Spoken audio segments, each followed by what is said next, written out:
Let me back up.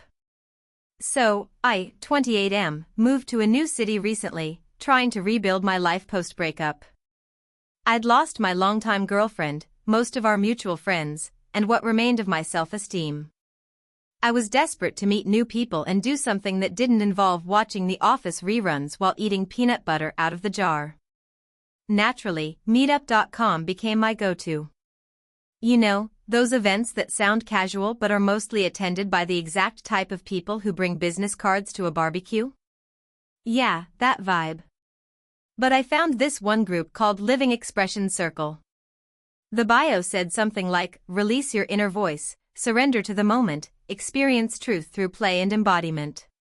Which, okay, sounds like something you'd see on the side of an overpriced soy candle, but it also had words like laughter, group energy, and character work, so I figured it was some sort of artsy improv class. I RSVP'd for a Wednesday night session. The meeting was in a place that should have been my first red flag, a converted church outside city limits. Like, an actual church. Stained glass windows, but with weird, abstract faces instead of Jesus. I drove out there, thinking, well, it's improv. They're just dramatic. I walked in and was greeted by a woman named Serafina. Not Sarah. Serafina. She wore a deep maroon robe, barefoot, and smelled like a combination of sage and what I assume enlightenment smells like. She smiled like she knew me. Brother Eli, we've been expecting you. I said, no, my name's Matt. She laughed like I was being cute and gestured for me to take off my shoes and surrender my devices. I handed over my phone and keys, thinking this was part of some weird trust-building exercise. In the main room, about 20 other people in robes were standing in a circle, humming. There was a guy hitting a bowl with a stick. Someone was crying quietly in the corner. Someone else was petting a rock. Still thinking this was some avant-garde improv intro exercise, I joined the circle. Serafina handed me a robe and said, "You're an earth channeler. You'll stand between fire and air. Listen to their rhythms. Absorb." So I stood between two people who were making what I can only describe as interpretive mouth noises. The woman on my left was going, ha-h-h-h-re, while the guy on my right was whisper growling like a pissed-off wolf. I tried to match their energy. I was like, Gru, wea. They nodded approvingly. After about 15 minutes of this fever dream, Serafina clapped her hands and everyone fell silent. Then she looked at me and said, "Your aura is dim, but your heart is loud." I didn't know if that was good or if I had heart disease. She led us into something they called the awakening spiral. Everyone began crawling in slow circles while muttering, "Sula, Sula." I honestly thought this was just a bit, like maybe they were doing some satire thing on cults and this was part of the skit. It was not. Then they brought out the goat. I swear to all things holy, a real, live goat named Lumina walked in with a small wreath on her head. People bowed. The goat pooped. Someone scooped it up in a ceremonial bowl and left with it reverently. I whispered to the guy next to me, "So when do we start the improv games?" He looked at me with genuine pity and said, "Brother Eli, we are the game." At this point, it dawned on me, I was not in an improv group. I was deep in the initiation of some wellness cult masquerading as a performance circle. And they thought I was Eli, some new initiate they'd been preparing for. I mean, what were the odds? I tried to explain that I'd just found them on Meetup and that I wasn't Brother Eli. But Serafina said, "Of course your mind is confused. The ego always resists the awakening." And like a complete coward, I just went along with it. I stayed for the entire ceremony, which lasted 4 freaking hours.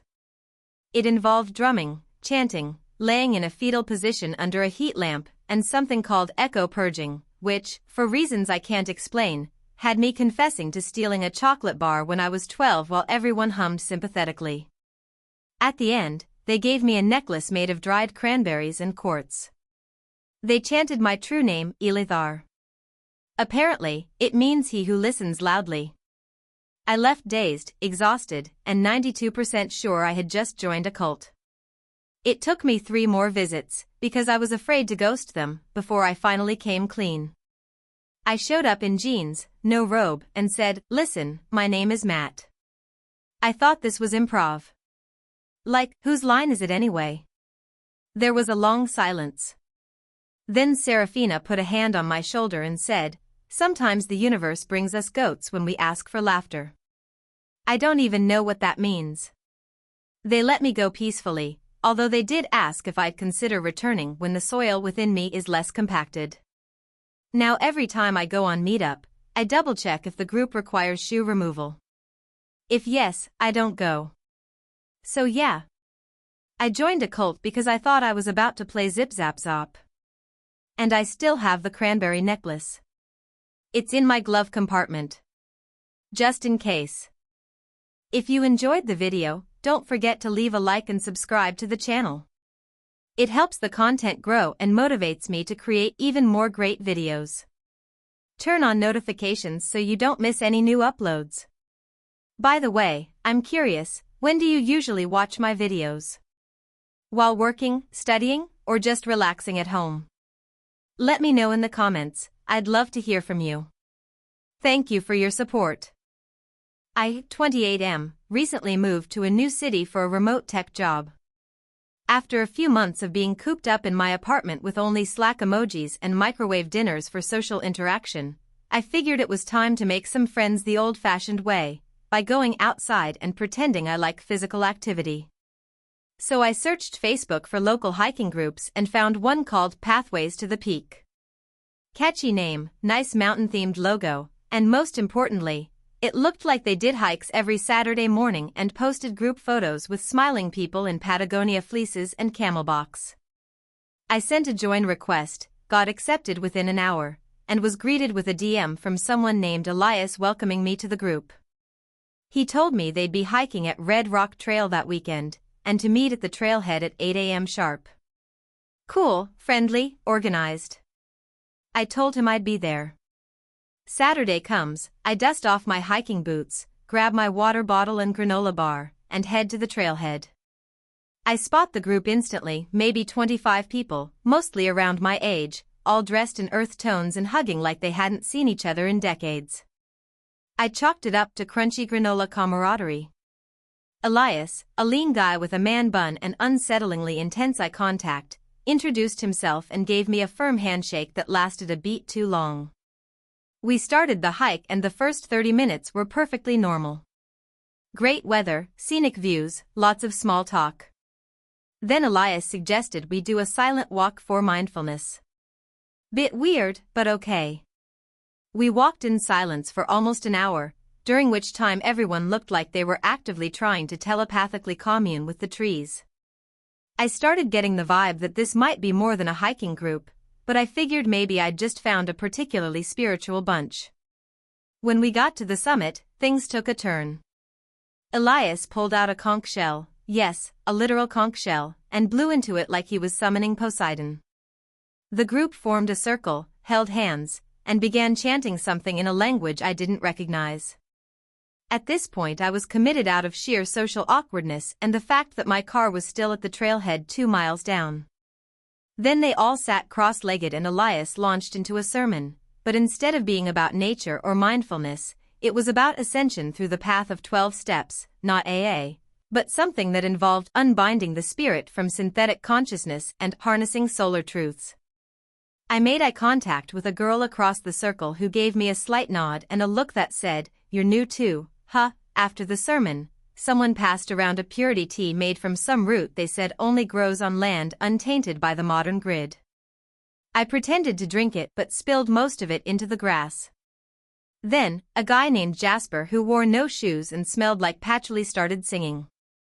It was a 12-minute song, mostly just the words "one mind, one flame" repeated with increasing intensity while everyone swayed.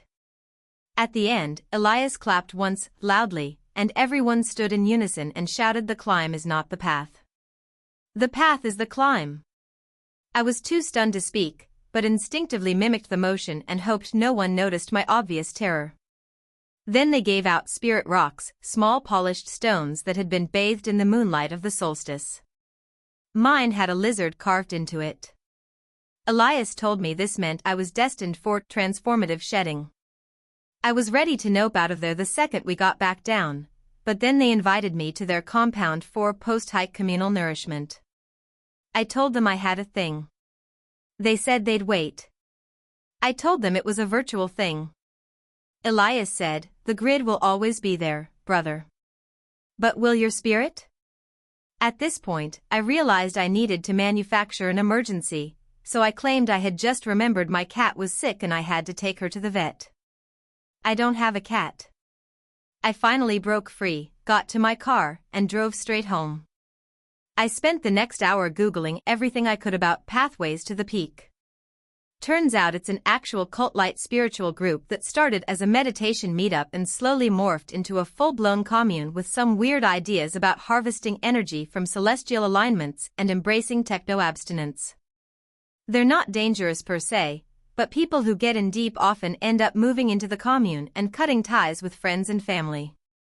Their compound is in the mountains, completely off-grid, and yes, they really do live by the path of 12 steps, which includes things like earth fasting, verbal abstinence weeks, and emotional detox fire baths.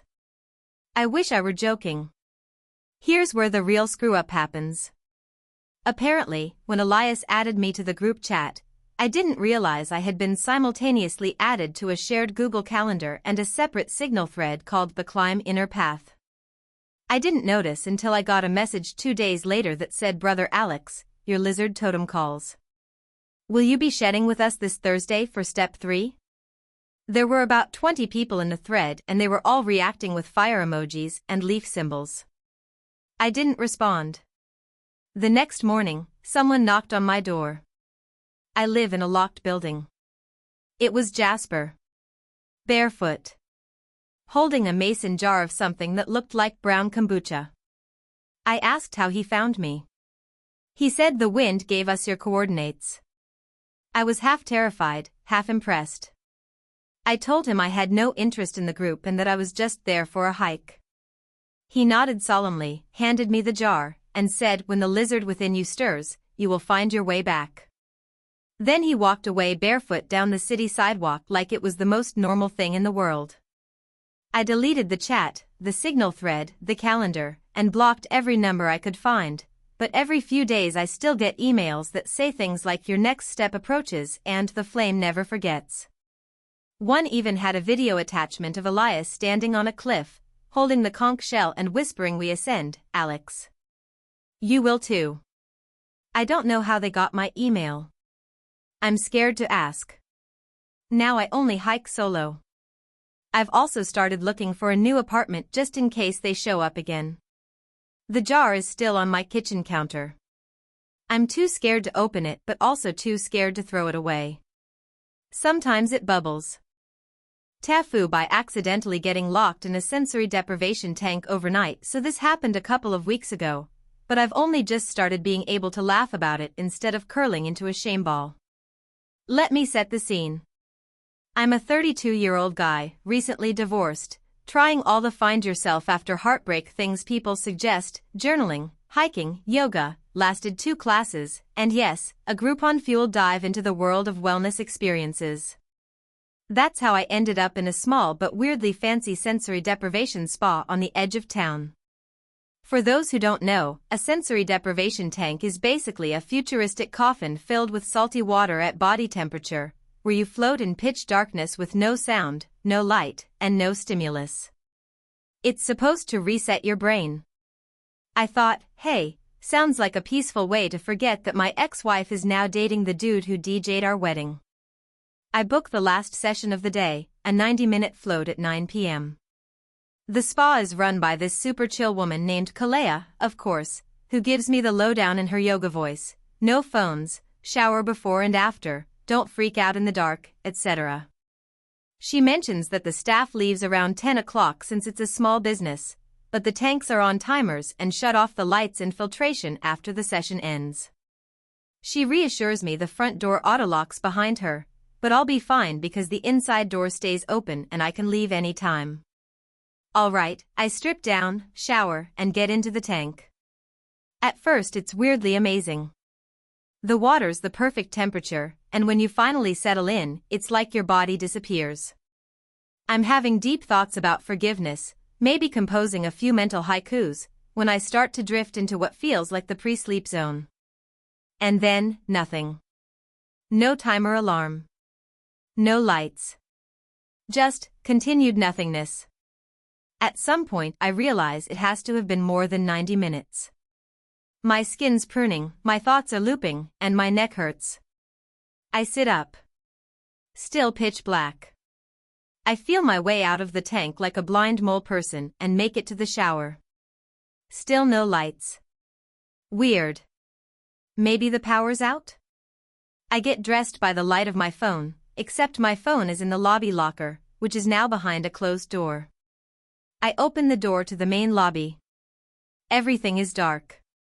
Front door? Locked. Staff? Gone. Music? Silent. That's when the reality hits me. I've been locked inside a spa overnight. In wet swim trunks. I try the door again. Nothing. I bang on the glass, hoping a kind stranger is wandering around this sketchy industrial plaza at midnight. Nope. The whole building is closed. I start opening random cabinets hoping for a key, a phone, something. I find herbal teas, hundreds of tea candles, a singing bowl, and a small plastic skeleton labeled Chakra Carl. Useless. I check the time on the wall clock. 1:37 a.m.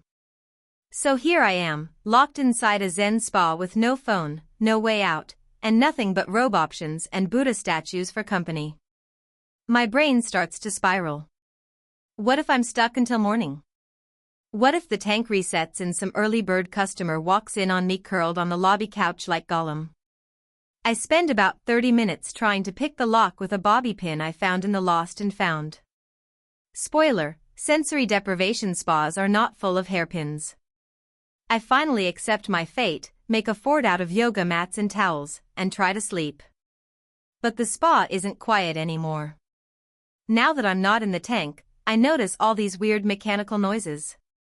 The filtration systems make this gurgling demon sound every 20 minutes. One of the water pipes clanks like someone's knocking. There's also this inexplicable chime that goes off every hour like I'm being haunted by a wind-powered xylophone. I doze off around 4 a.m. and wake up freezing at dawn, to the sound of birds chirping and the horrifying realization that someone is unlocking the front door. It's Kalea. Her scream scares the actual soul out of me. She drops her smoothie, sees me in a robe and bedhead emerging from the shadows of the towel pile, and backs into the reception desk like she's about to call the cops. It takes a minute before I can explain what happened. She's mortified. Apparently, she assumed I had left, because I never came back to the lobby. I explain I must have fallen asleep in the tank and she says, but the lights go on and the pump starts. Didn't you hear it? I assure her I must be too zen and slept through the exit alarm. She apologizes 100 times and offers me 3 free float sessions and a voucher for their infrared sauna. I accept because, honestly, it's a good deal. But I also insist they put in a system that confirms all customers have left before locking up, and maybe, I don't know, not schedule people after closing hours? On my way out, I retrieve my phone, which has 11 missed calls and 3 voicemails. One is from my brother asking if I'm still alive, another from my ex, of all people, saying she heard I was trying new age stuff and to be careful, and one from the spa owner, left at 6 a.m., saying, I heard about the incident, please don't sue us. Anyway, I'm alive. I'm never doing a float session without an exit buddy again. And I've started locking my bedroom door from the inside, just in case my aura gets stuck in another alternate dimension. TIFU by agreeing to go on a mystery trip with my coworkers and accidentally ending up in a criminal operation. So this happened last month, and I'm still trying to emotionally detox from it. For context, I work at a mid-sized marketing firm that's recently been trying really hard to seem more hip. Think Beer Fridays, open plan offices, and those mandatory fun events that everyone silently dreads but pretends to enjoy. Enter Mystery Mondays. Mystery Mondays are the latest corporate invention by our overly enthusiastic HR manager, Kara, who read one too many LinkedIn posts and decided to make it her mission to connect employees with the world beyond their desks. Each Monday, we get a vague invite to some team-building adventure, ranging from escape rooms to goat yoga. I avoided most of them with carefully crafted excuses, dentist appointments, family emergencies, accidentally scheduling conflicting Zoom calls, but this time, I got roped in. Kara cornered me in the kitchen by the coffee machine, beaming like she'd just solved world hunger. "Ben, you have to come on this one. It's going to be epic. No hints.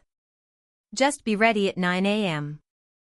Wear casual clothes and bring an open mind." I tried to say I had a dentist appointment again, but she interrupted with a guilt trip tsunami. "You've missed every event this quarter. Don't you want to bond with your team? We need you, Ben." Foolishly, I caved. Fast forward to Monday. I show up at the office in jeans and a hoodie, clutching a coffee and the kind of existential dread usually reserved for jury duty. Kara is bouncing off the walls, herding 14 of us into a sketchy white shuttle van that literally had no company logo. Just a dude named Vic driving. Red flag number 1. We drive for an hour. No one knows where we're going. Kara refuses to answer questions, just keeps saying, "Trust the journey." Red flag number 2. Finally, we pull up to what looks like an abandoned strip mall somewhere way outside the city. The windows are boarded, the sign above says Unity Center in faded letters, and there's literally one other car in the lot, a rusted-out pickup truck that looks like it's seen war. At this point, several coworkers are openly whispering things like, "Are we being kidnapped?" and "This is how horror movies start." But Kara is undeterred, leading us into the building like Moses into the wilderness. Inside, it's weird. Like, unnervingly clean. Too clean. Like someone just wiped down a crime scene. The walls are lined with chairs, and there's a single table in the center with a large duffel bag on it. Vic, the driver, disappears into a side room and doesn't come back. We're just standing there, awkward and confused, until this bald guy in sunglasses walks in. Indoors. Sunglasses indoors. Red flag number 3. He introduces himself as Reggie and tells us we're about to embark on a transformational life exercise. Before we can ask questions, he unzips the duffel bag and starts pulling out, no joke, black ski masks and burner phones. Dead. Silence. We all think it's a joke. Like a weird escape room twist. Reggie starts handing out the masks and phones, explaining how today, you will learn to break free from societal chains and reclaim your agency by simulating real-world consequences. He uses phrases like radical detachment and ego annihilation. Meanwhile, Kara is just nodding like she's drinking the Kool-Aid with a straw. Me? I'm looking for the nearest exit. But before anyone can bail, Reggie claps his hands and says, "Time to assign roles." Then he tells us we'll be splitting into 3 teams. One team will be infiltrators, 1 handlers, and 1 lookouts. The plan? Simulate a heist scenario where we liberate resources from a pre-designated target, he literally would not say steal, and bring them back to the Unity Center. At this point, a few coworkers are nervously laughing. One guy, Chris from accounting, mutters, "We signed a waiver, right?" Everyone looks at each other. No one remembers signing anything. Reggie pulls out a folded paper map and a key. Your target is located in a commercial district 10 minutes from here. You'll enter through the back, take only what's on the list, and rendezvous at the drop zone. No phones. No names. Trust the process. Suddenly, it hits me. This isn't a simulation. I raise my hand like a goddamn schoolboy and say, "Hey, is this legal?" Reggie just smiles and says, "Legality is a construct. Fear is your jailer." Which is exactly the kind of thing someone says right before you end up on Dateline. At this point, people are getting visibly uncomfortable. One girl, Priya, backs toward the door. Reggie blocks it and says, "There's no growth without discomfort." That's when Dan, the quiet IT guy, loses it. He pushes past Reggie, yanks open the door, and bolts outside. Reggie doesn't chase him. He just shrugs and says, "One soul chose the coward's path." That was enough for the rest of us. Chaos erupts. People are grabbing their bags, stumbling over chairs, demanding to leave.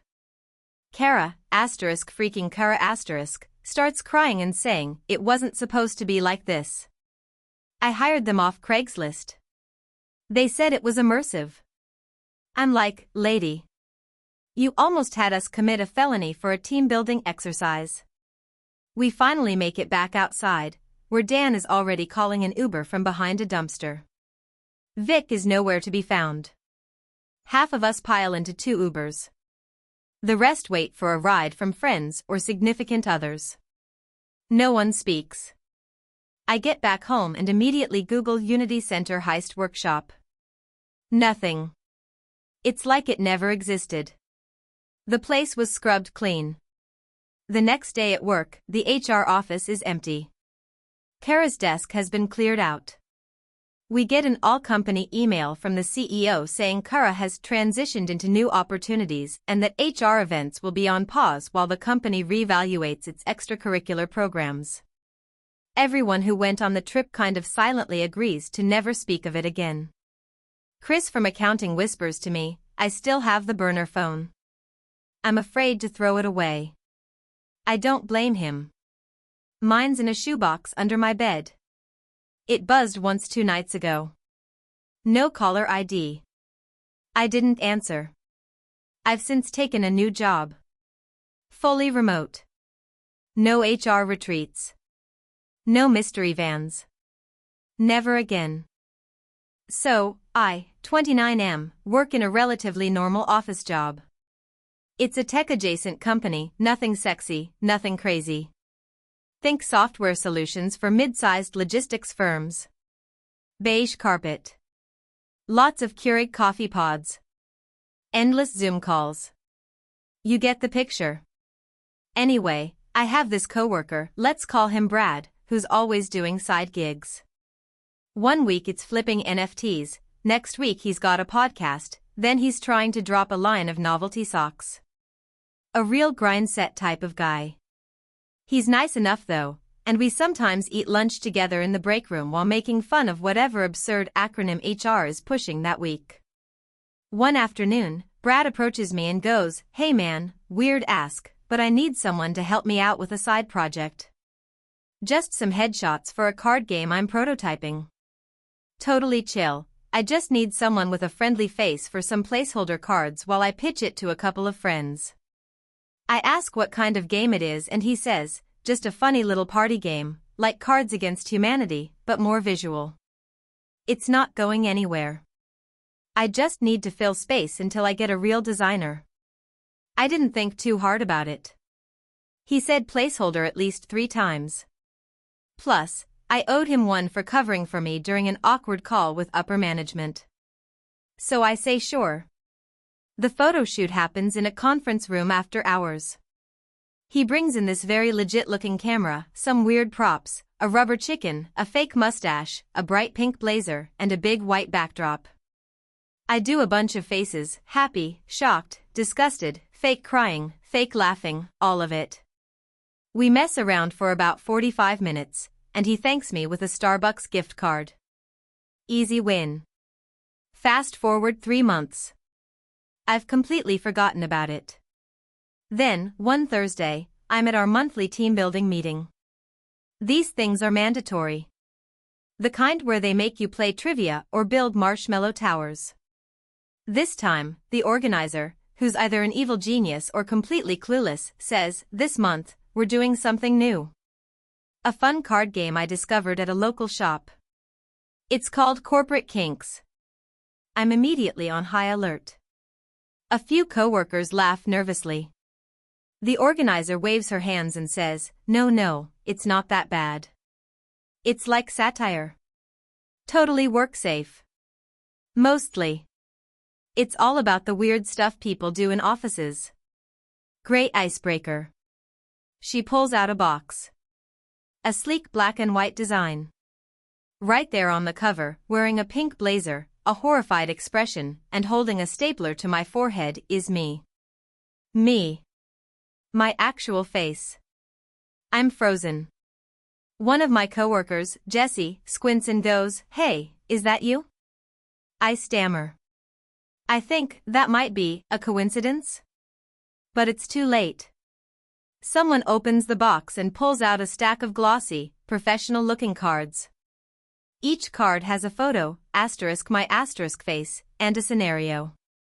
Let me give you a taste of what these cards say. Just found out the intern is your boss's foot model. React. Got caught using the office printer for fan fiction.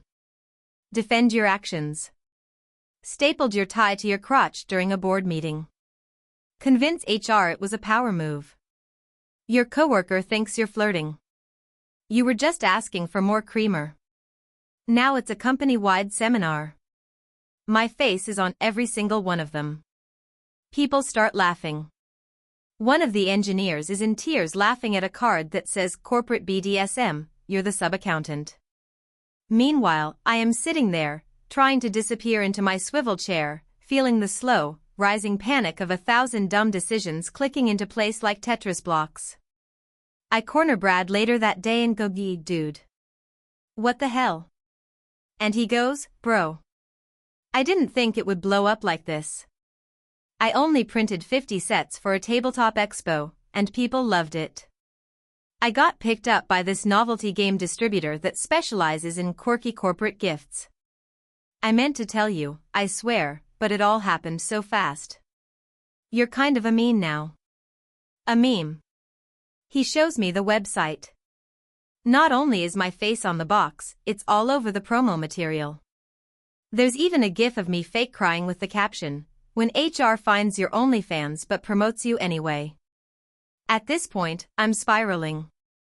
I ask him if he at least anonymized me, and he says, "I used your first name, but like, your legal first name. Not what people call you here. So you're probably good." For the record, I have a very distinctive name. Think Thaddeus or Percival. Ain't no one gonna miss that. The worst part? HR buys a box. They think it's progressive. I get called in for a casual sit-down. Not a disciplinary meeting, just a check-in. They want to make sure I feel safe and supported as my image circulates across regional offices. Apparently, one of our satellite teams in Portland used my face in a training session about recognizing inappropriate behavior in digital spaces. A slide titled, "Would you trust this man with your passwords?" Spoiler, the answer was no. Brad, meanwhile, is thriving. He's working on an expansion pack. He asked me to do just a few more photos. This time with wigs. I told him he could legally eat his own game. Now, every time someone new joins the company, they eventually find out. I'll be in a meeting and someone will double take. Or they'll DM me with a blurry photo of a card and go, "Is this you?" And I have to respond like some kind of tragic celebrity, "Yeah. That's me." Card number 17. The worst was when a client recognized me. I was doing a demo call and she just bursts out laughing mid-pitch and says, sorry, it's just, your face looks so familiar." "Are you the stapler guy?" "Yes. I am the stapler guy. I've since negotiated with Brad to give me a cut of the profits. It's not much, but it helps soften the blow of having my face next to the phrase mutually assured HR. Moral of the story, never do a favor for a guy with a ring light and no shame. Or at least, ask to sign a damn release form. And if you ever see a card game with a man in a pink blazer holding a rubber chicken and crying into a coffee mug, please know that somewhere, I am dying inside. So this happened last weekend, and I still haven't decided if my relationship will survive it. It all started when I had the brilliant idea to surprise my girlfriend, Sarah, with a spontaneous weekend camping trip. She's always saying how much she misses nature and how she wants more unplugged time, so I thought I'd score major boyfriend points by packing up gear, grabbing her favorite snacks, and driving us to a secluded state park without telling her where we were going. Surprise adventure, right? What could go wrong? Spoiler, everything. Friday afternoon, I showed up at her apartment, told her to pack a bag for 2 nights and some hiking, and whisked her away. She was actually really excited at first. The drive was great: music, jokes, snacks, vibes. We got to the park around 6 p.m., just in time for sunset. The campsite I picked was deep in the woods, barely marked, super off the beaten path. I thought that was part of the charm. We set up the tent, got a fire going, and everything felt cozy. She was smiling, leaning into me, roasting marshmallows, and I was thinking, man, I nailed this. Then, around 11 p.m., things started getting weird. We heard rustling in the woods. Not the cute squirrel kind of rustling, but like, many feet. Many little feet. Sarah got spooked and asked if it was coyotes. I told her not to worry and shined my flashlight out into the trees. We didn't see anything, but the sound stopped. An hour later, I woke up to a soft thump outside the tent. Then another. And then the unmistakable sound of a zipper. I bolted upright. The zipper on the tent's outer flap was moving. Something was unzipping our tent. I grabbed my flashlight and flung the flap open, expecting a bear or, I don't know, a rogue psychopath. What I got instead was a raccoon. Standing on its hind legs. Holding a glow stick. Behind it were, no exaggeration, at least 6 more raccoons, all staring at me like I'd just interrupted a meeting. And every single one of them had a glow stick, like they'd looted a rave or were about to summon a forest demon. Sarah screamed. I screamed. The raccoons screamed. Well, they made a weird chirping noise and ran. Now here's the thing. I had left a big Ziploc bag of trail mix and some protein bars just inside the tent door. One of those bastards had smelled it, figured out the zipper, and apparently called in the crew for a snack raid. We moved the food into the car, calmed down a bit, and tried to go back to sleep. Around 3 a.m., we heard this deep, echoing honk. Like a foghorn, but angry. Sarah whispered, "What the hell was that?" I peeked out and caught sight of what I can only describe as a monstrous goose, the size of a medium dog, standing at the edge of our campsite. Staring at us. Now, for context, Sarah has a thing about birds. Not a fear, exactly, but she says they're judgmental. I thought she was joking until this goose took 2 steps forward, flared its wings, and let out a guttural honk that shook our bones. We stayed perfectly still, hoping it would lose interest. Instead, it strutted up to our tent and began pecking at one of the stakes. Then it bit the tent. Then it bit me. Through the fabric. I yelled, flailed, and accidentally kicked Sarah in the shin. She screamed, and the goose lost its mind while flapping, honking, charging at the tent like it was a medieval battering ram. In a panic, I unzipped the tent and ran. I expected Sarah to follow, but she was still untangling herself from the sleeping bag. I circled back, flapping my arms at the goose, which only enraged it more. It turned on me and started chasing me around the campfire in what I can only describe as a horrifying Benny Hill sequence. This is when the raccoons returned. Glow sticks still in hand. I swear to God, they came back to watch. Eventually, we locked ourselves in the car, defeated. Sarah was furious. She had a bruise on her leg from my accidental kick, her hoodie was torn from when she tried to escape the tent, and she informed me that I was never allowed to plan surprises again. We tried to sleep in the car. Around 5 a.m., headlights flooded the campsite. A park ranger knocked on the window. Apparently, someone had reported strange lights and animal noises. Probably the raccoon cult glow from the forest. When the ranger asked what happened, I just said, "Goose attack." He nodded solemnly like this wasn't his first rodeo and offered to escort us back to the main lot. So we drove home at 6 a.m., exhausted, bruised, and slightly traumatized. The tent is shredded. My dignity is in a raccoon rave circle somewhere. Sarah hasn't broken up with me, but she's been calling the trip the Woodland Hunger Games and told all her friends. Apparently, it's hilarious when it's not happening to you. This happened over the course of 3 insane days last month, and I'm still processing it all. For context, I'm a 32-year-old guy living in Detroit, working a boring tech job and minding my own damn business, until my little sister, Ava, 26, calls me sobbing. Her ex, Kyle, who I always hated, had been harassing her for weeks after their breakup. This guy is the human equivalent of wet drywall. He cheated on her, lied constantly, and had the audacity to get possessive when she finally dumped his sorry ass. He started showing up to her work, leaving nasty messages, and even tried to run into her at our mom's house. She got a restraining order, but he kept testing the boundaries. So I did what any older brother with access to YouTube and poor judgment would do. I decided to scare the hell out of him. I remembered that Kyle was always low-key terrified of Russians. I don't even know why. He once said those guys don't blink while we were watching a John Wick movie. So I thought, what if I pretended to be a Russian mob guy who's dating Ava now? Something like she has powerful friends now energy. Bad idea number 1. I practiced a terrible accent, threw on a leather jacket, and borrowed my neighbor's matte black Dodge Charger. I looked like a bootleg villain from an early Fast and Furious movie. I texted Kyle from a burner app, "We need to talk." 8 p.m. Parking lot behind Denny's on 8 Mile. Come alone. He showed up. Oh boy, he actually showed up. I stayed in character the whole time. Called myself Dimitri. Told him I was very displeased with his behavior and that Ava was under my protection now. I made vague threats about what happens to men who don't listen in my country. Kyle was practically shaking. I think he peed a little. I left thinking I'd successfully terrified him into submission. Victory.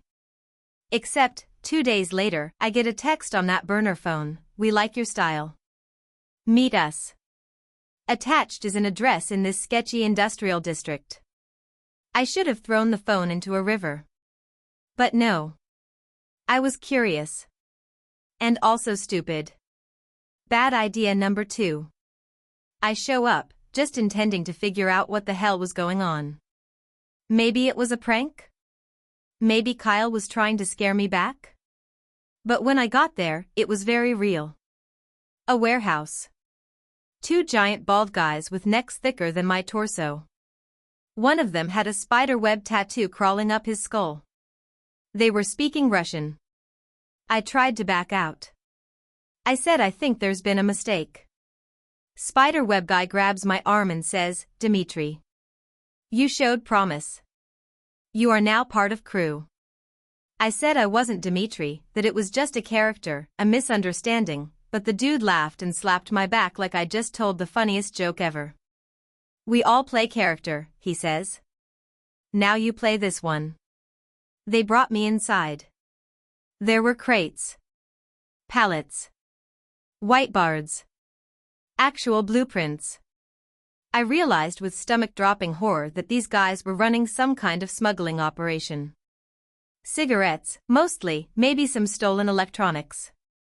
I couldn't even focus, I just kept thinking, how is this happening? They handed me a burner phone. Told me I'd be making deliveries. That I'd impressed Vadim with my initiative. I left the warehouse in a daze. Got in my car. Started hyperventilating. I didn't sleep that night. I kept waiting for someone to show up and test my loyalty or something. Next day, I called the police. Bad idea number 3. I thought I'd explain the whole thing and they'd laugh and tell me to go home. Nope. I ended up talking to a detective who took it very seriously. Apparently, these guys had been under investigation for months and they were building a RICO case. He asked me if I'd wear a wire. Now look. I am not brave. I've never even punched someone before. I once called in sick to avoid a minor confrontation with a coworker. But I agreed, mostly out of guilt and panic. So 48 hours later, I'm back in the warehouse, wire taped to my chest, trying not to sweat through my shirt. They had me do a test run, drive a crate to another location across town and hand it off to a guy named Misha. The whole time, I'm praying I don't die. Luckily, the handoff went fine. Misha was friendly. We talked about vodka and hockey like two actors stuck in a poorly written Cold War drama. I dropped the crate, which I later learned contained untaxed European cigarettes, and drove away. The cops pulled me over 10 minutes later and took the footage. They told me to lay low and they'd be in touch. 3 weeks go by. Radio silence. I figure maybe the operation got shut down. I almost convinced myself I imagined the whole thing. Then Vadim texts me. Vadim. The boss. He says he wants to meet me. I send the message straight to the detective. He tells me to go. They'll be monitoring. I'm wired up again, this time feeling like my heart is going to explode. Vadim was nothing like I expected. Thin. Well-dressed. British accent, weirdly. Had this cold politeness that made my blood run cold. He asks me if I'm loyal. I nod like my life depends on it. And then he smiles. Says he likes me. Offers me a full-time position. My soul leaves my body. I mumble something about needing to think about it. He nods, tells me to take my time. The cops swoop in that night. Massive bust. The warehouse, the drop spots, the whole operation dismantled. Apparently, they'd been tracking the ring for a year, and my accidental infiltration gave them the break they needed. I was free to go, case closed. So now I'm back to my normal life. Sort of. I deleted every burner app. Threw out the leather jacket. My sister doesn't even know the full story, I just told her Kyle got scared straight. Speaking of Kyle, he moved to Colorado last week. I still get texts sometimes. From unknown numbers. Just one emoji. A bear. I don't respond. I just close my blinds and pretend none of it ever happened. But sometimes, late at night, I still slip into the accent. Just to see if I still got it. Is no problem, comrade, God help me. TIFU by accidentally attending the wrong funeral and becoming the guest of honor. It started off like any other awkward obligation. My coworker, Dave, had passed away unexpectedly. I wasn't particularly close to him, but we'd shared a cubicle wall for 3 years and he was one of those guys who always asked if you wanted anything from the coffee shop run. Quiet, polite, a little awkward, just one of those people you don't realize you'll miss until they're not quietly existing in your peripheral vision anymore. So, when our department got the info for his service, I felt like it was the right thing to go. It was across town at this small, nondescript funeral home I'd never been to, set for Saturday morning. No big deal, right?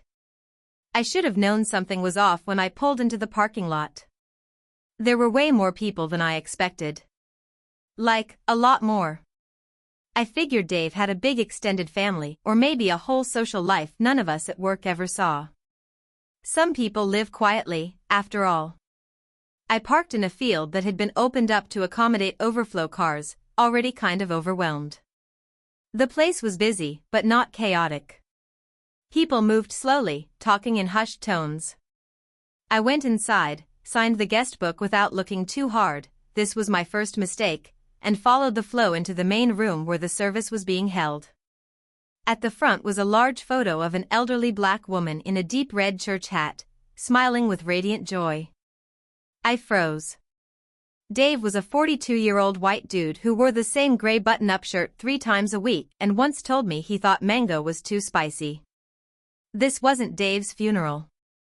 Panic bubbled up, and I took a step back, considering a swift and quiet exit.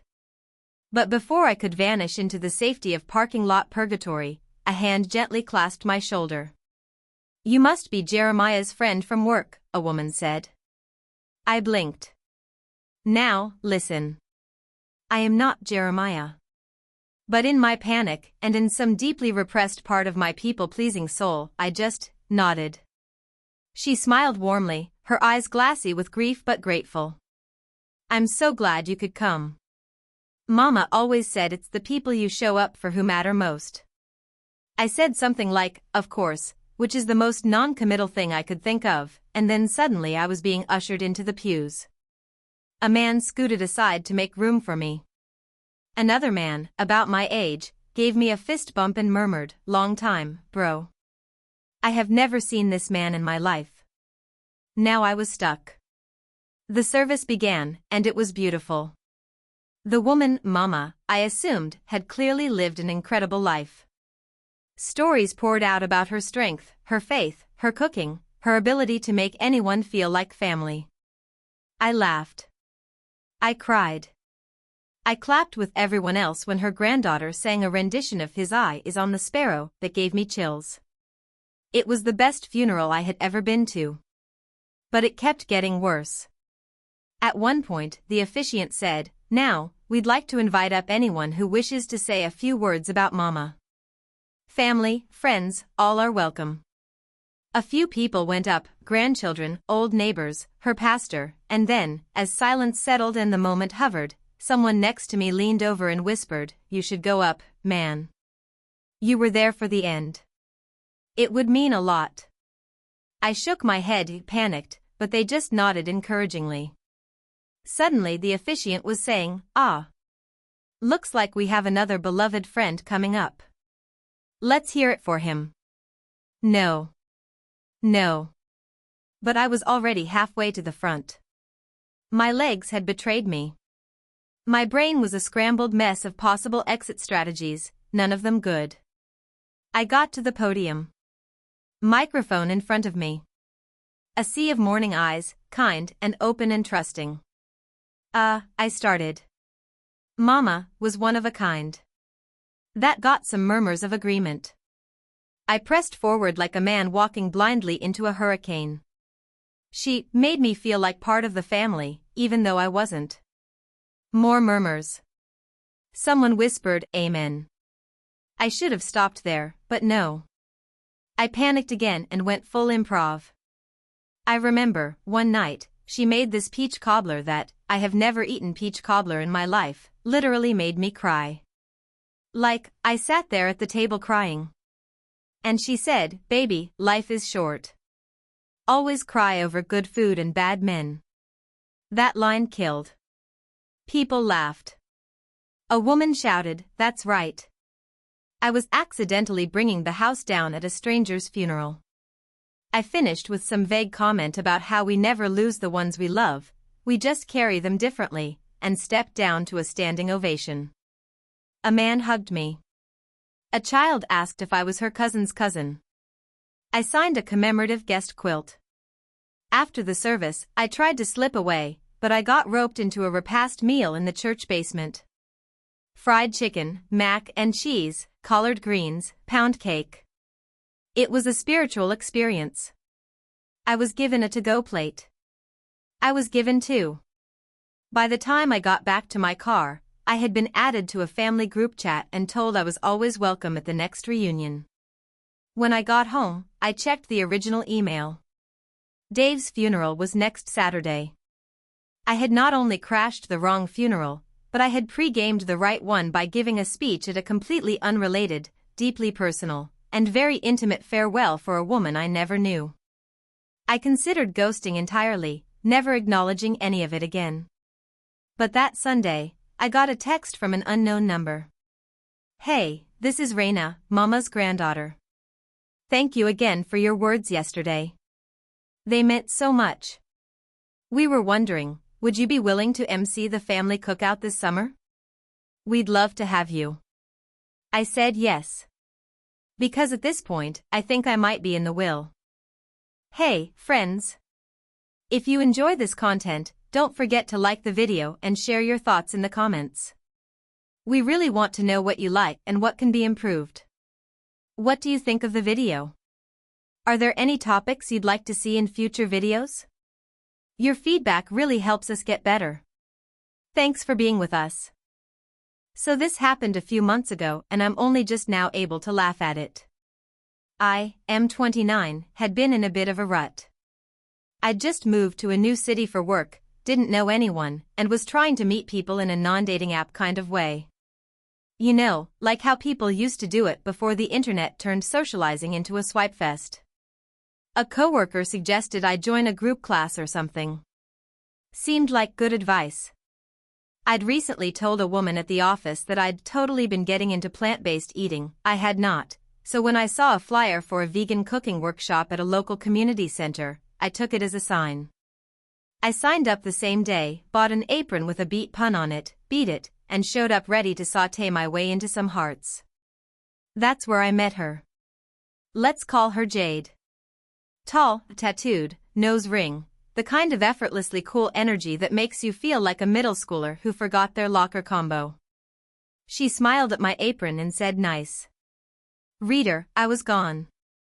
We ended up paired together to make some kind of lentil loaf, and we hit it off. Or at least I thought we did.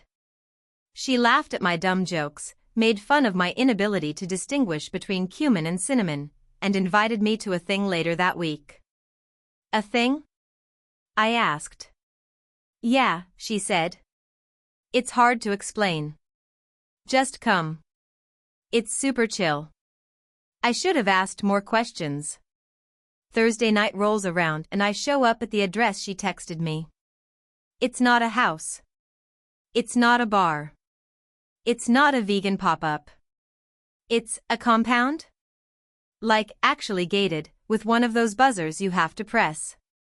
I thought maybe it was some kind of private club or art collective. I buzzed in. A man answered and asked, "Are you here for the gathering?" That should have been red flag number 1. But I was like, sure am. The gate opened. I walk into this courtyard filled with candles, people wearing loose earth-toned clothing, and this ambient flute music playing over speakers.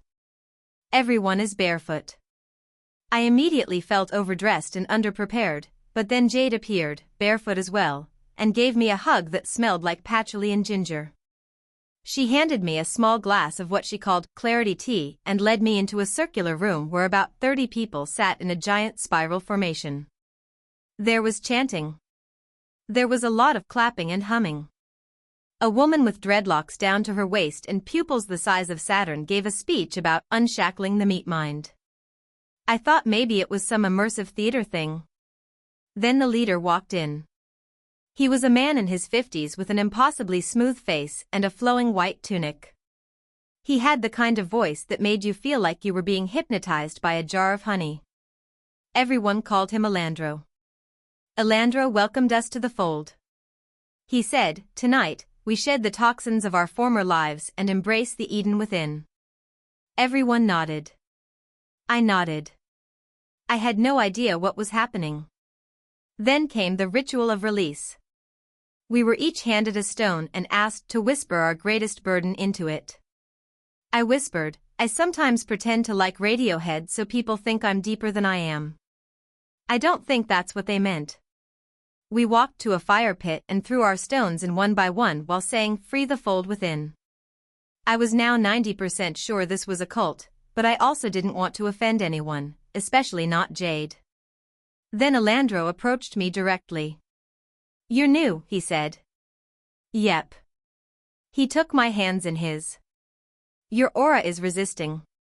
"Yeah, I've been moisturizing less lately." He didn't laugh. He closed his eyes and began humming into my forehead. It lasted a full minute. A full minute. I was just standing there, forehead to forehead with a man humming in D minor.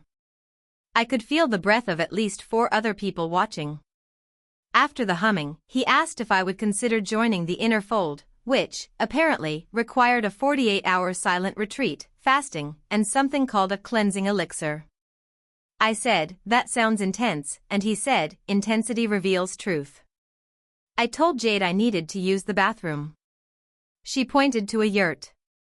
I stepped inside and immediately tried to find an exit. No windows. No doors except the one I came in. Just a composting toilet and a poster of Alandra with the words "He is because we are" underneath. I panicked. I opened the back flap of the yurt and squeezed through. Found myself behind the compound, facing a wooded area. I made a run for it.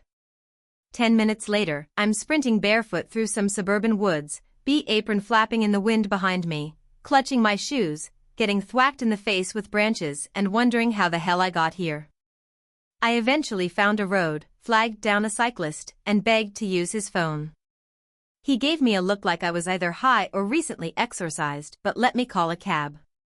I went home, showered for a comically long time, and blocked Jade's number. Next day at work, the woman I was originally trying to impress with the plant-based lie brought in leftover brisket and asked if I wanted some. I said yes, without hesitation, and silently vowed never again to lie about lentils for lust. So yeah. That's how I accidentally joined a cult. TIFU by taking my mom's car to my first date and accidentally causing a huge scene that ruined the entire night. It started out like any typical Friday for me. I had just finished a long week of high school and my friend, Derek, had convinced me to ask this girl I had a huge crush on, Emma, out. We had been talking for a couple of weeks, and she was super into me, or at least that's what I thought based on her texts and the way she smiled at me in class. So, when I finally worked up the nerve, I asked her to a casual dinner at this cozy little restaurant downtown. She said yes, and I was ecstatic. Now, here's the catch, I don't have a car. I know, I'm 17 and most people my age already have their driver's license and their own car, but my mom had always been kind of strict about driving. Plus, we lived in the city, so she never really felt the need to let me get one. So, when it came time to go on this date, I had no choice but to ask my mom if I could borrow her car. My mom's car was a 2007 Honda Civic, which, to be honest, was a bit of an eyesore. The exterior was a dull silver that had faded over the years, the tires were all different brands, don't ask me how that happened, and the interior smelled like a mix of stale coffee and old leather seats. But it was a car, and it was available, so I didn't think twice. I picked up the keys from her, told her I'd be careful, and off I went. The dinner was set for 7 p.m., and I had an hour to get there. I was feeling pretty confident. I had on a nice button-up shirt and a pair of jeans that made me feel like I was ready to impress. I thought I'd be just fine, even though driving my mom's car wasn't the same as driving my friend's nicer car or even the family minivan. However, my confidence quickly started to fade when I hit the road. The car had this weird rattle when I accelerated, and the steering felt slightly off. But, I figured it was just something I would have to deal with. I'm no car expert, but I knew enough to get by. I decided to focus on not messing up the date. I texted Emma that I was on my way and made sure to double-check the address for the restaurant. About 15 minutes into the drive, things took a turn. I was stopped at a red light when I heard a loud pop and then a strange grinding noise coming from underneath the car. At first, I thought it was just some old part of the car, but when the light turned green, I couldn't get the car to accelerate properly. The engine sputtered and stalled. It was like the car had just decided it wasn't going anywhere. I pulled over to the side of the road, heart racing. I tried restarting the car several times, but it just wouldn't budge. I was already running late, and now I was stuck in the middle of nowhere, with no idea what was going on. My first thought was to call my mom, but she was at work and I didn't want to bother her. I couldn't exactly tell her I broke the car on my first date. I called Derek instead, who was pretty much useless. He told me to try to restart the car again, which I had already done about a dozen times. After hanging up with him, I decided to do what any desperate teenager would do in my situation. I called a tow truck. I didn't even know how to properly explain what was wrong with the car, but I hoped that the guy would know what he was doing. I had no other choice but to wait for him to show up. Time was ticking, and I realized that I was getting farther and farther from the restaurant. At this point, Emma had probably arrived and was wondering where I was. My stomach twisted into knots. I had messed up. I was starting to panic. Then, just as luck would have it, the tow truck driver arrived, and I could tell he was not impressed with my choice of vehicle. I had already given him the address for the restaurant, but when he saw the state of my mom's Civic, he raised an eyebrow and asked me how long it had been since I'd had the car checked. I didn't really know how to answer that. My mom had been driving it for years, and it seemed fine to her, but I guess I never really thought to get it looked at. The driver hooked up the car and told me he'd take it to the shop. I had no choice but to accept his offer, though I was completely embarrassed. He said it would take about 20 minutes to get the car towed and for the repairs to begin. That was the final nail in the coffin for my date.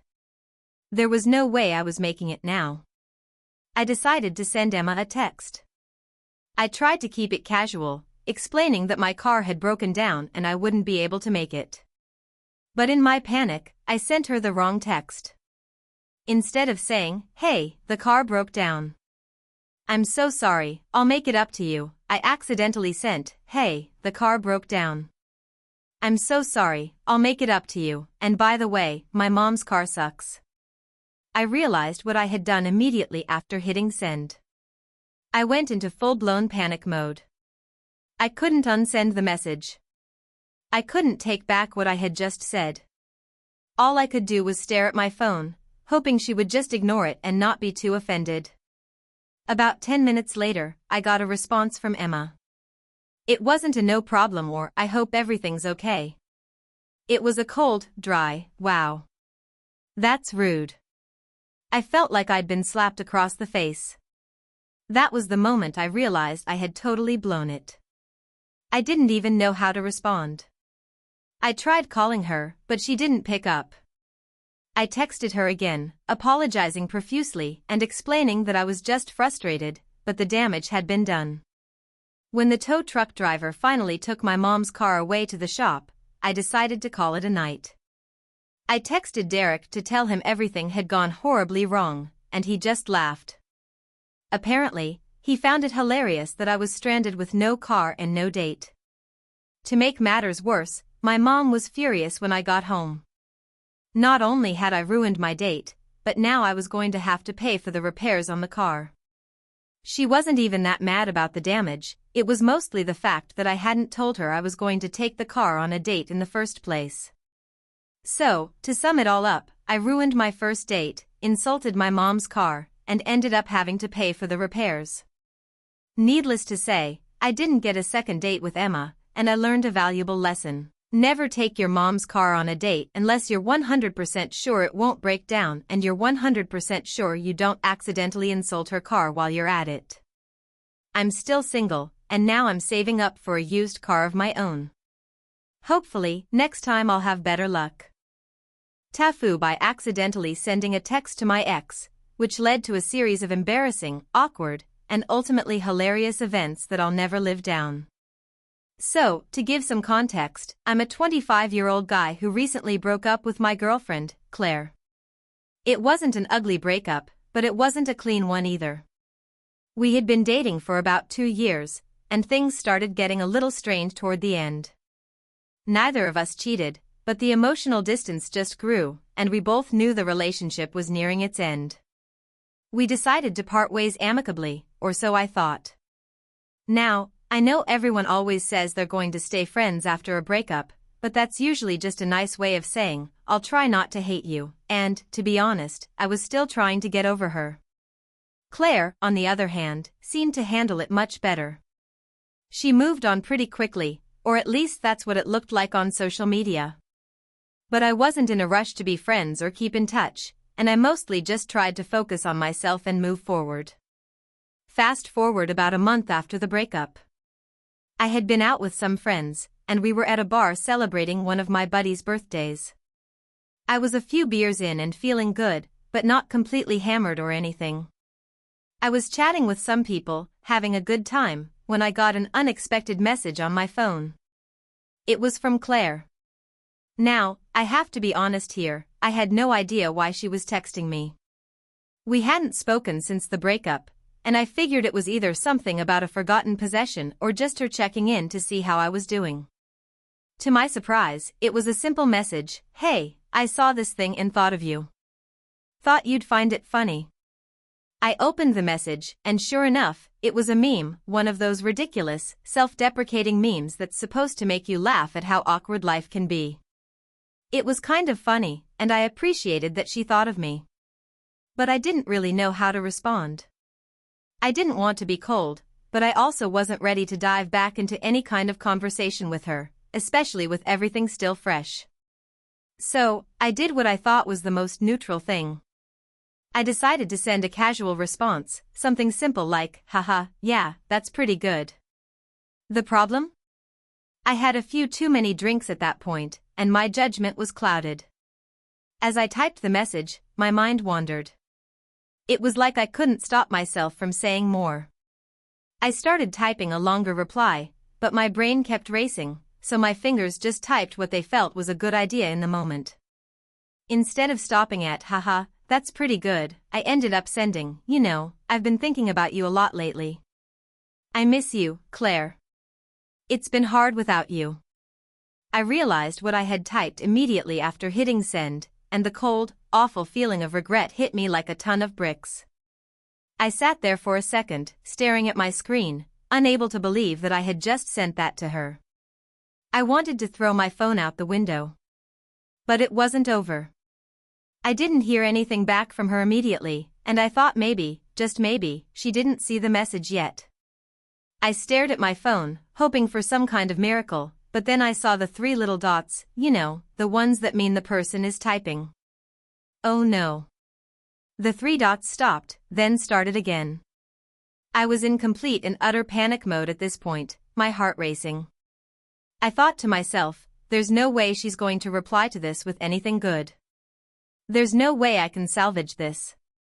When the reply finally came through, I opened it up with trembling hands, expecting to read something awkward, embarrassing, or downright crushing.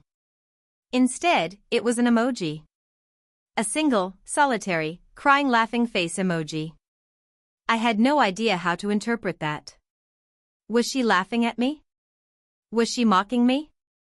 Was she crying because she felt bad for me? The uncertainty gnawed at me as I stared at the message, utterly confused. I needed clarity. So I panicked and sent a follow-up text. "Wait, I didn't mean that. I mean, I meant it, but I didn't mean it like that.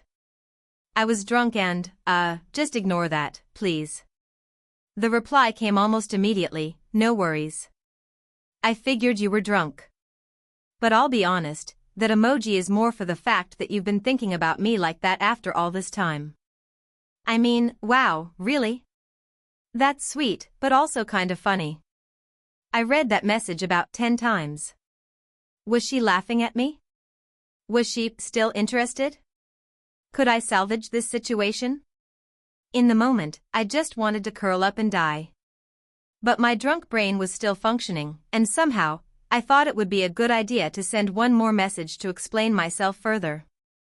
So I typed, "Okay, let me try to make this right. What I meant was, you know, I've been thinking a lot about our time together, and honestly, I didn't realize how much I appreciated you until now. Maybe we can talk about getting together soon?" Oh God, did I really just send that? The response this time was immediate, and I almost didn't want to read it. But I did anyway, bracing myself for whatever disaster was about to unfold. You know what? I'm actually kind of flattered, but I think we're both better off keeping things where they are right now. I'm not mad at you or anything, but I'm just not in the same place anymore. And besides, I've got a date lined up for next weekend, so yeah, maybe just, let's keep it friendly from here on out. I was floored. The room started spinning, and I could feel the pit in my stomach drop. Of course, she was moving on. Of course, she was seeing someone else. Of course, I was still stuck here trying to figure out how I could get back something I had no right to ask for anymore. And that's how my night ended. I spent the rest of it nursing a beer and trying to forget about the mess I had just made. The worst part?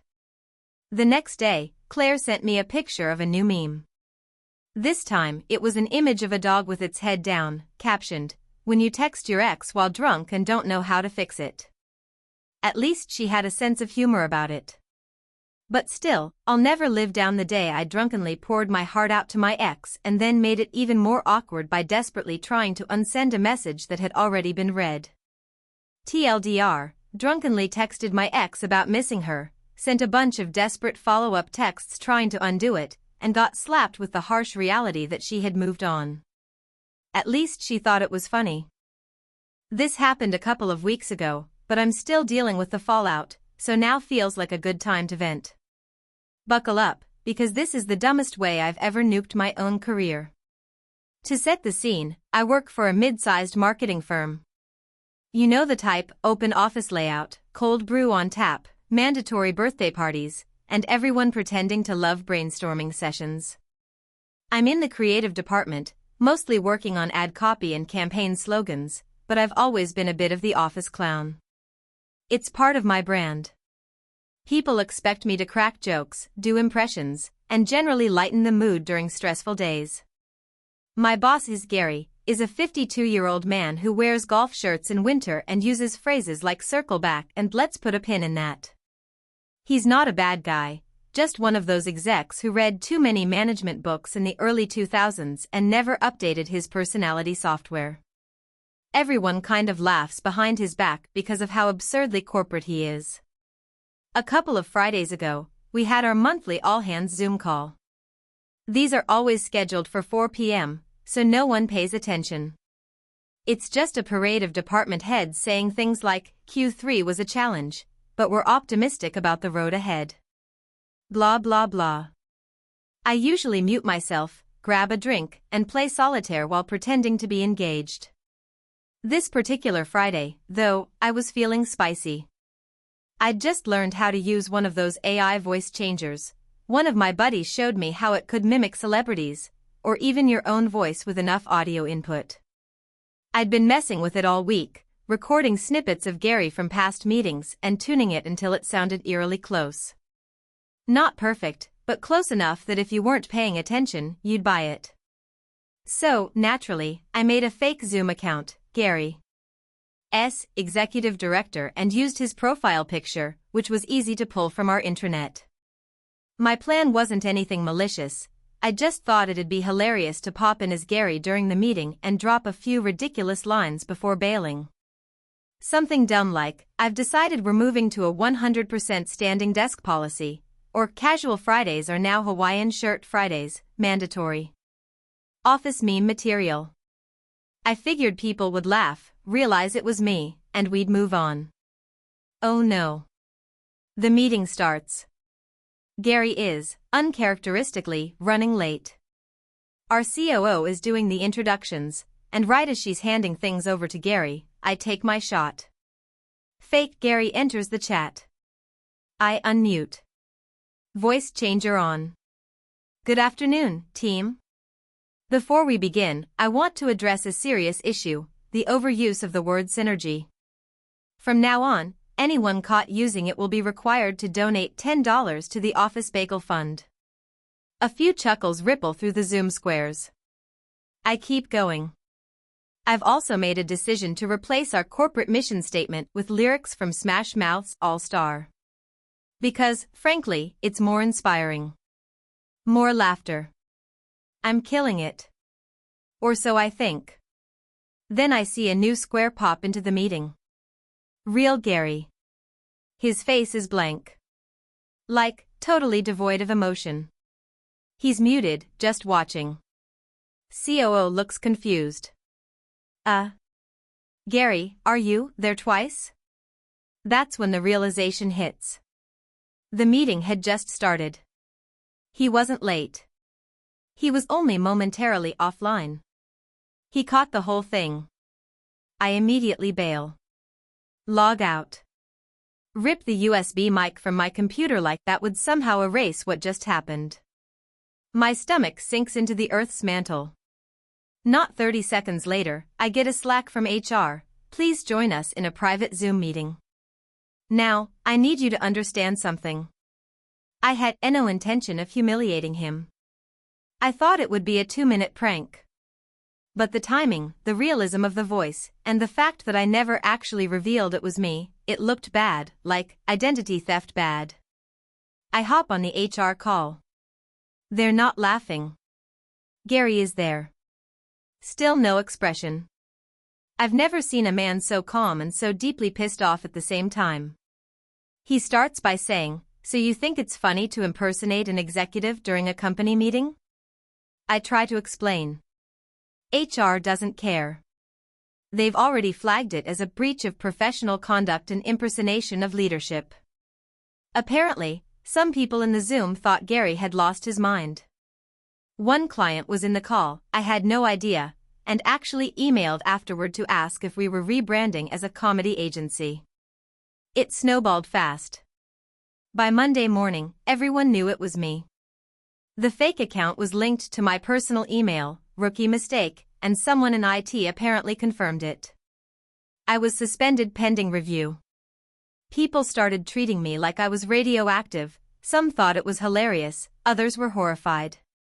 I even got a LinkedIn message from a recruiter saying bold move, but I'm intrigued. In the end, I didn't get fired. Gary, surprisingly, advocated for a second chance, said it was misguided humor, and that I clearly had a future in creative work, if not in professionalism. HR gave me a final warning and mandatory ethics training, which is as soul-crushing as it sounds. I also had to write an apology email to the whole company, which is now the top result when you search my name on our intranet. So now I'm still employed, still writing copy, but permanently known as Deepfake Gary around the office. Someone taped a printed-out Smash Mouth lyrics sheet to my cubicle.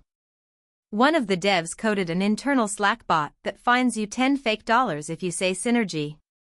I can't even be mad. Moral of the story, if you're going to impersonate your boss, maybe don't do it on a recorded Zoom call with clients, execs, and HR in the audience. Or at least wait until they're definitely not in the room.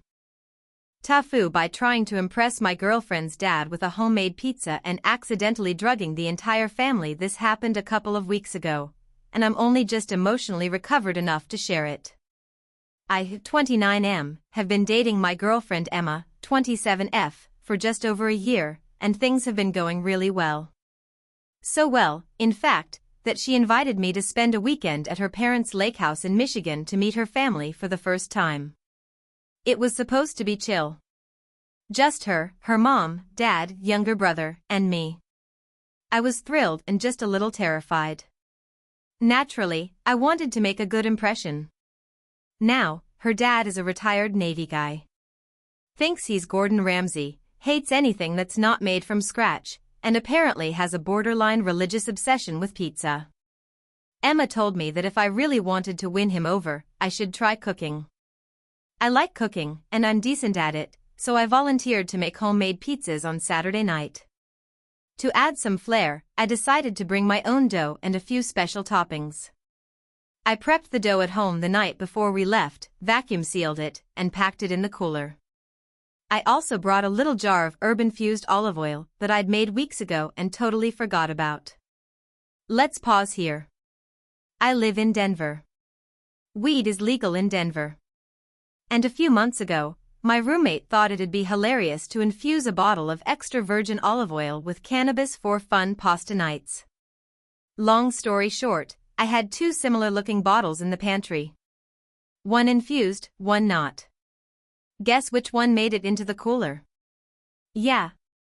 So we're up at the lake house, Saturday rolls around, and I'm feeling great. The sun's out, the vibes are perfect, and I'm in the kitchen with her dad, bonding over dough stretching techniques. Everything is going perfectly. I even hear him say, you know, this kid might not be useless after all, which is apparently the highest form of praise he gives. I drizzle some of my herb oil over the crusts before baking. Just a little. Just enough for flavor. I made 4 pizzas, each with different toppings. Everyone loved them. Her mom kept saying how flavorful it was, and her brother ate 5 slices in under 10 minutes. Her dad even said it was the best homemade crust he'd had outside of Sicily. About 45 minutes later, things started getting weird. Her mom started giggling uncontrollably at a bird outside the window. Her brother got up, wandered into the kitchen, opened the fridge, stared at a stick of butter like it held the secrets of the universe, and then said whoa very slowly. Emma asked me if the room was always this melty. Her dad, her ex-Navy, no-nonsense, meat-and-potatoes dad, was lying on the floor in the living room, completely still, whispering to the ceiling, "There is no crust, only sauce." That's when it hit me. I ran into the kitchen, pulled out the olive oil, and took a deep whiff. That unmistakable earthy, skunky scent punched me in the face like a freight train of regret. I looked at the label, no label. Just a small piece of masking tape with the word oil written on it. I called my roommate immediately. Hey, please tell me the weed oil had a label on it. No? I thought we were living dangerously now. You absolute goblin. I fed it to my girlfriend's parents. Ha ha ha ha ha holy sh, wait, are they okay? They were mostly okay. But extremely, profoundly high. I came back into the living room to find her mom trying to explain to a chair why it would never be as beautiful as a tree. Her brother was crying about how round his knees were. Emma was just vibing to the hum of the refrigerator. But her dad? Oh man. He was not doing well. He was sitting up now, staring at me like I'd just betrayed his entire bloodline. "You," he said, slowly, pointing at me like I was a war criminal. "You are the sauce master. You have shown me the crustless void. I don't know who I am anymore." Then he started laughing. Loudly. Maniacally.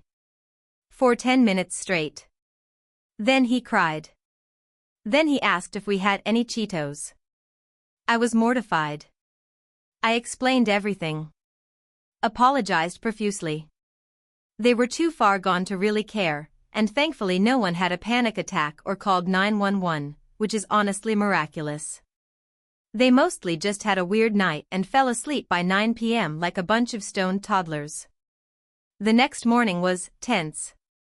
Her dad emerged from his room like a hungover wizard. Walked right up to me in the kitchen while I was making coffee. I started to apologize again, but he raised a hand. "Son," he said, "that was the most terrifying night of my life. I conversed with a spider about the nature of time." I stood there, unsure what to say. "But," he continued, "I also had the best pizza of my life. So, just don't ever do that again." Later, I caught him Googling how to make weed oil on his tablet, so I think he forgave me. Emma and I are still together, somehow. Her mom sent me a text 2 days later that just said tree chair, so I think we're good. Her brother has adopted the nickname Round Knees and won't explain it to his friends. But I'm banned from the kitchen next time we visit. And that oil? Yeah, I dumped it. TIFU by volunteering to help my girlfriend's dad with a simple project and almost getting arrested for arson. So this happened last weekend, and I'm still getting roasted by everyone involved. For context, I, 28M, have been dating my girlfriend Kayla, 27F, for about a year and a half. Things are going great, and I've recently started spending more time with her family. Her dad, Mike, is this rugged, fix-it-yourself kind of guy who can build a shed from scratch or rewire a house blindfolded. He's intimidating, but not in a bad way, just a dude who always seems like he knows exactly what he's doing. I, on the other hand, am a desk jockey with a marketing job, soft hands, and zero practical skills. Anyway, last Friday, Kayla casually mentions that her dad is redoing the fire pit in their backyard and asked if I wanted to help out. "Just some manual labor," she said.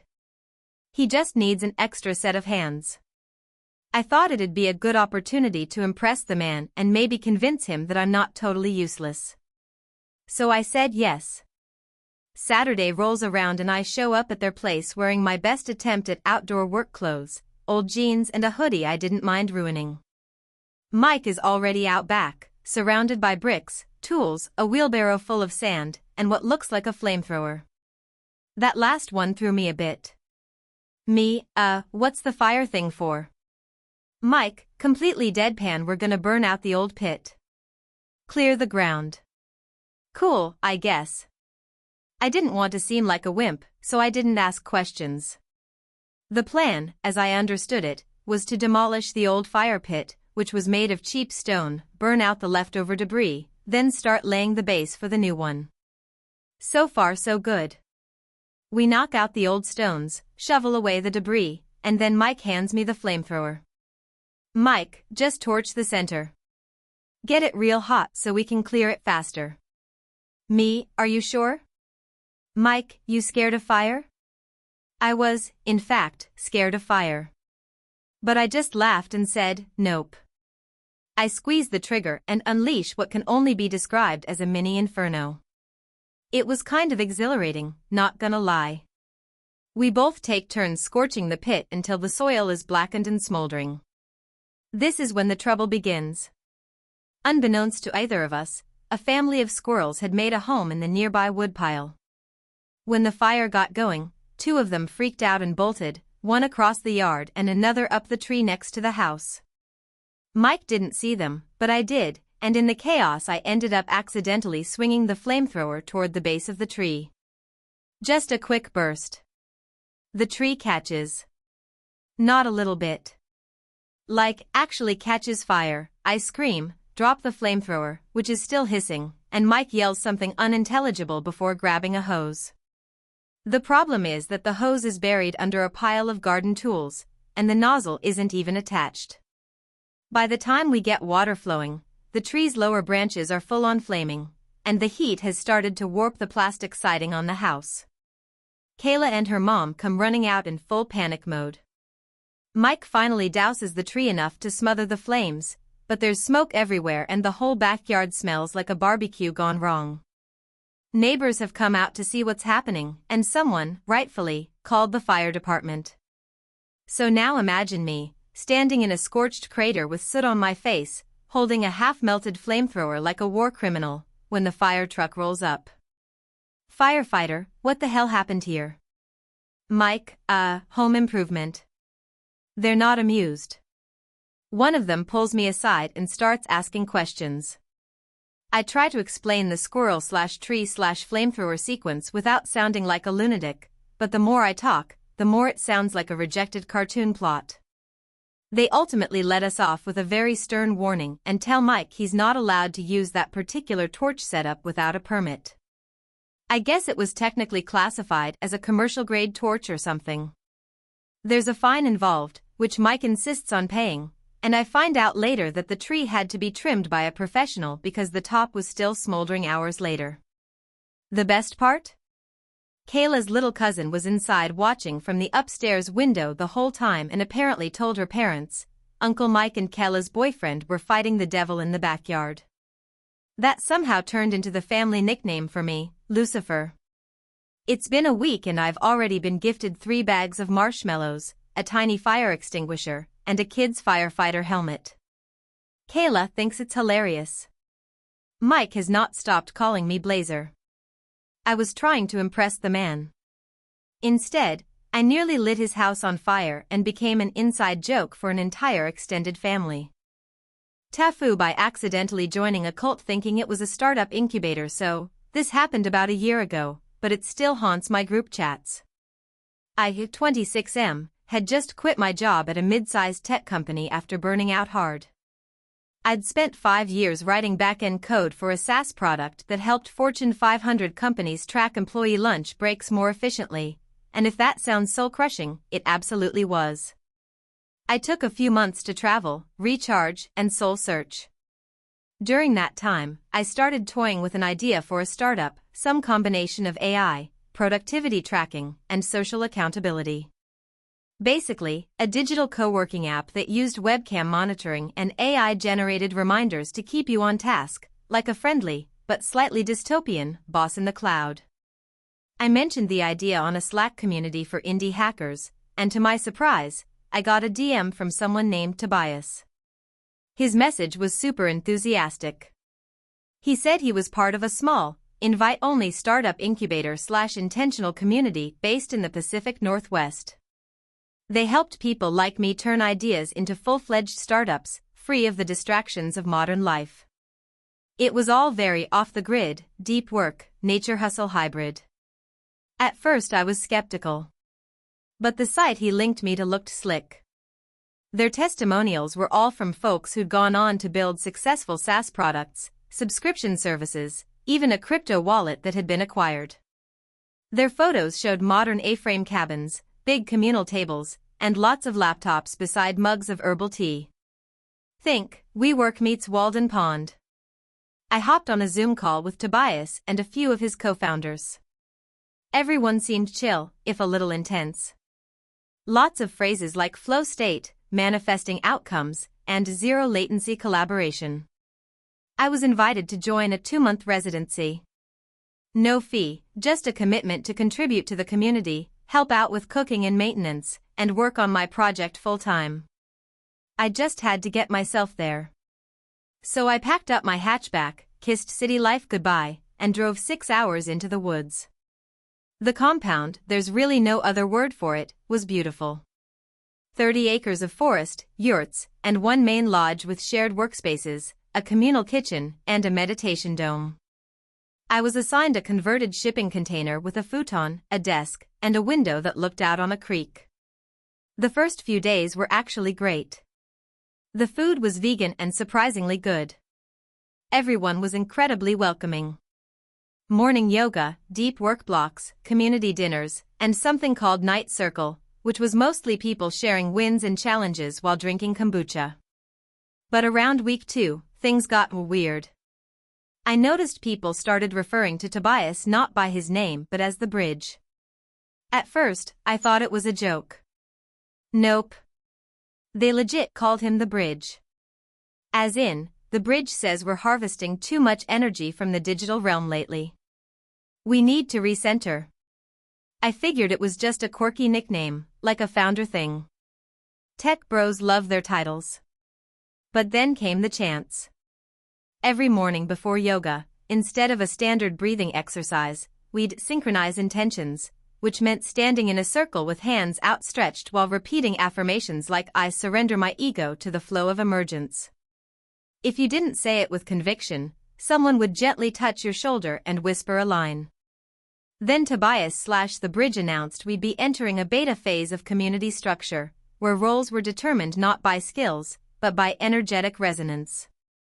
I was reassigned from product dev to ether conduit, which turned out to mean scrubbing compost toilets and holding space for anyone experiencing energetic disruption. I asked if that meant therapy.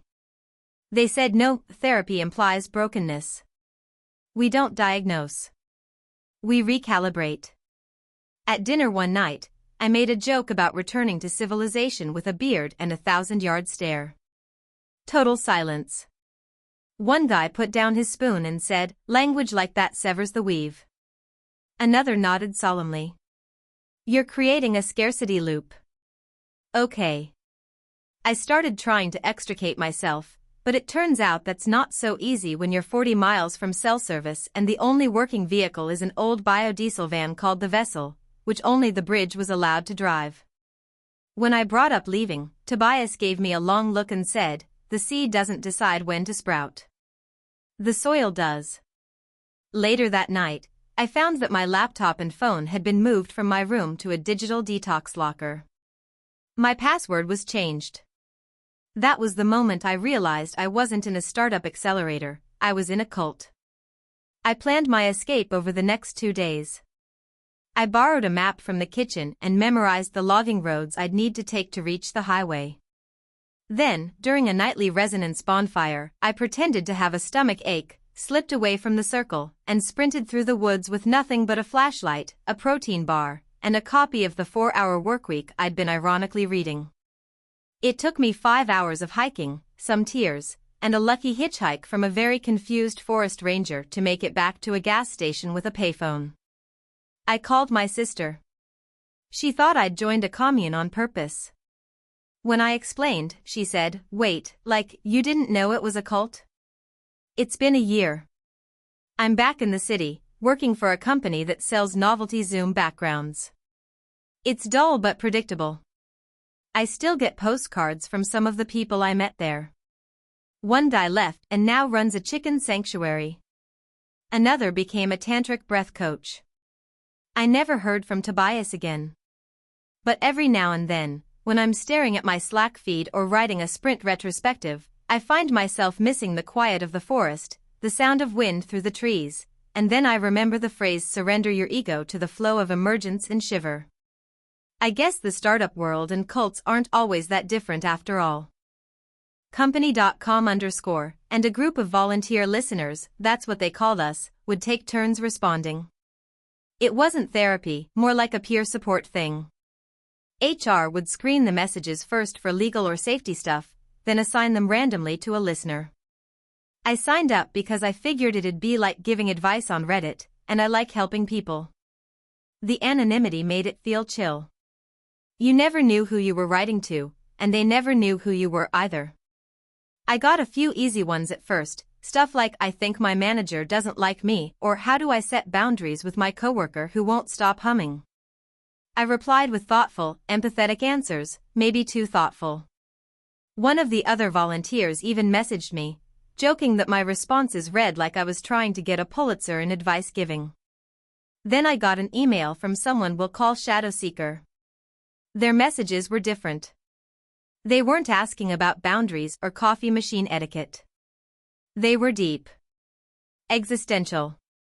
At first, it was about burnout. What do you do when you're in charge and everyone expects you to have answers, but you have no clue what you're doing? Then it got more personal. I don't think my spouse likes me anymore, and I stay up all night sometimes just refreshing my inbox, hoping for something that feels meaningful. I was shaken, honestly. I took my time responding.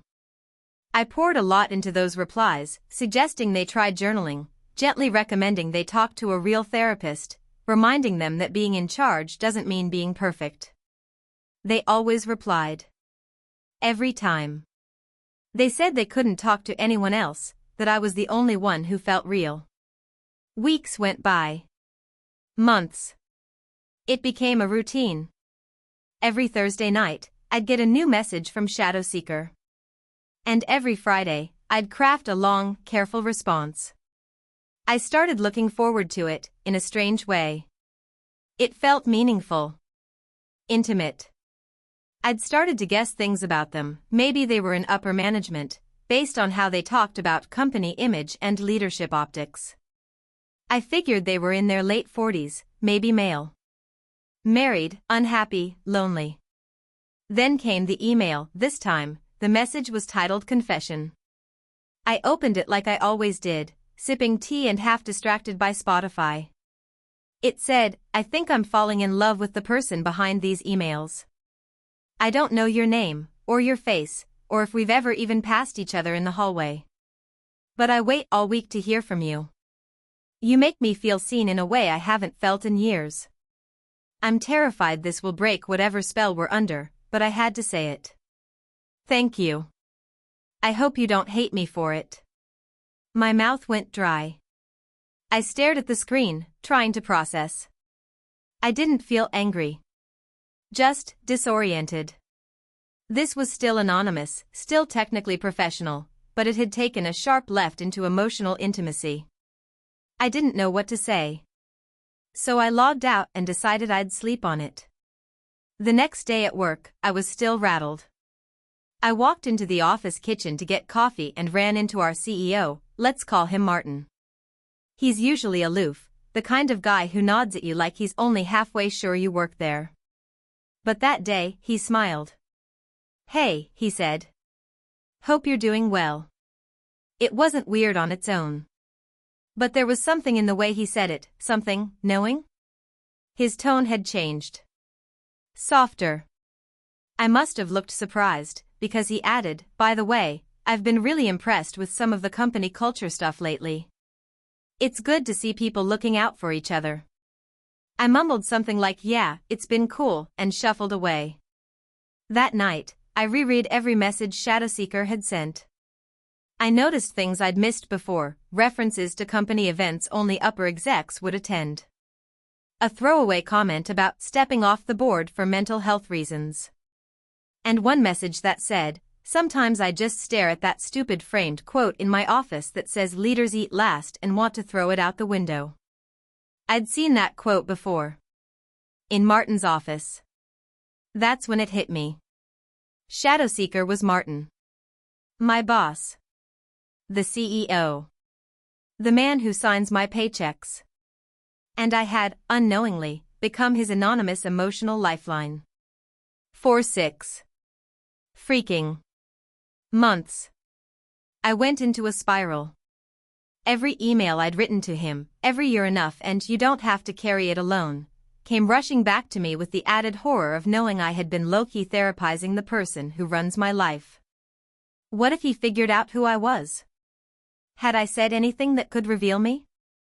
I started rereading my own emails like a detective trying to find fingerprints. And then, it got worse. At our next all-hands meeting, Martin gave a short speech about gratitude and resilience. He looked out over the room and said, "Sometimes the person who helps you most is someone you've never really met. If you're out there, thank you." Our eyes met. For a second too long. I felt my soul try to escape through my spine. Now I live in constant fear. I don't know if he knows it's me. Maybe he just suspects. Maybe he doesn't want to know. But every time I see him, there's this tension in the air, like we're both pretending we're not part of some weird emotional affair conducted entirely through company-sanctioned anonymous emails. I've stopped replying to Shadowseeker. I said I needed a break from volunteering, citing burnout. HR said they understood. But I still check the inbox sometimes. And there's always a message from him, waiting. "Are you still there? Did I say something wrong? I miss you. I don't know what to do. I can't ghost the CEO. But I can't keep being his secret therapist either. TIFU by becoming my boss's emotional support ghostwriter." Thank you for watching until the end. If you enjoyed this video, don't forget to like and subscribe to the channel so you won't miss new videos. Also, leave a comment, I'd love to hear your thoughts. Your support and engagement mean a lot to me. See you in the next video.